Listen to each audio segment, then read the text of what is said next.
Well, listen to this one. Watch. Did NIH fund gain-of-function research at the Wuhan Institute of Virology through EcoHealth? Yes, we did. Research that goes on in many, many labs around the country.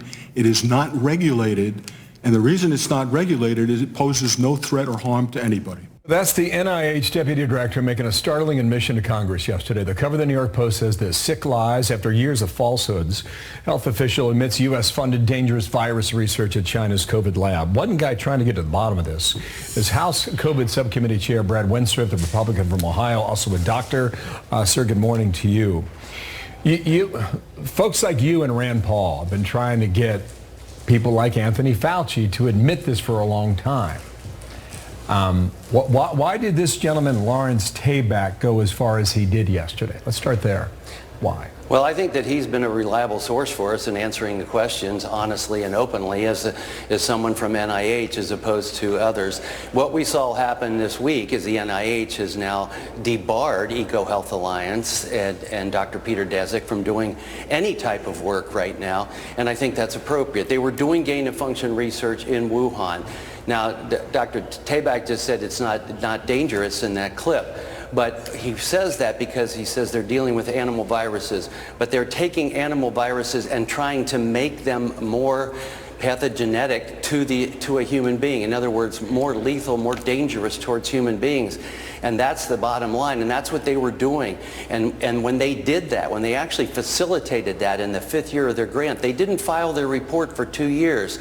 And Dr. Daszak with EcoHealth Alliance said that he was locked out of the system. And NIH did forensics on this. They were never locked out of the system. Wow, they weren't turning over their lab notes either. Okay, so Tabak said this is research.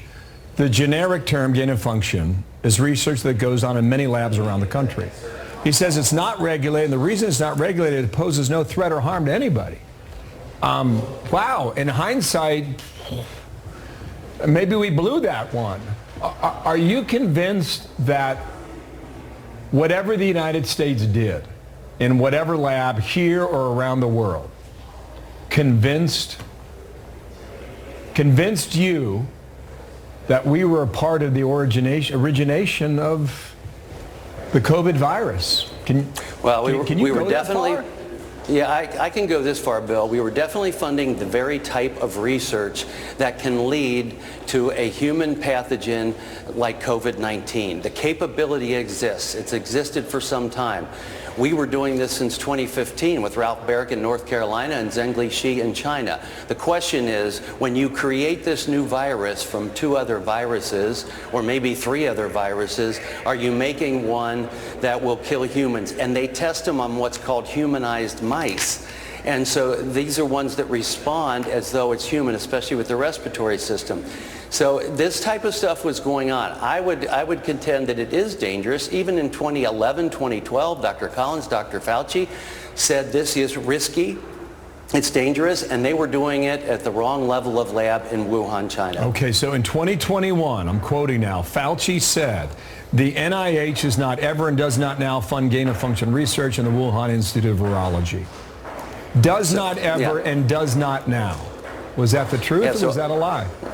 Yeah, so obviously Dr. Tabak disagrees, but what Dr. Fauci has done, and Dr. Daszak of EcoHealth Alliance was doing the same, is they're changing the definition of gain-of-function research.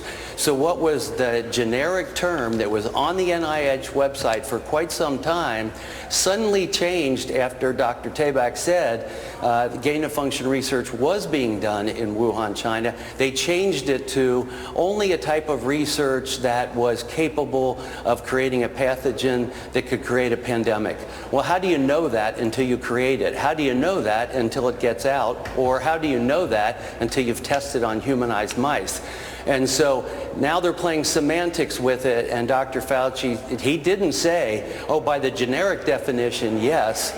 He said, no, we weren't doing it at all. And now they've come up with a new definition that they changed on the NIH website only after it became a topic. I tell you, you haven't given up on it. And just for the record, about what last year, the HHS said no more federal grants for the next 10 years for Wuhan.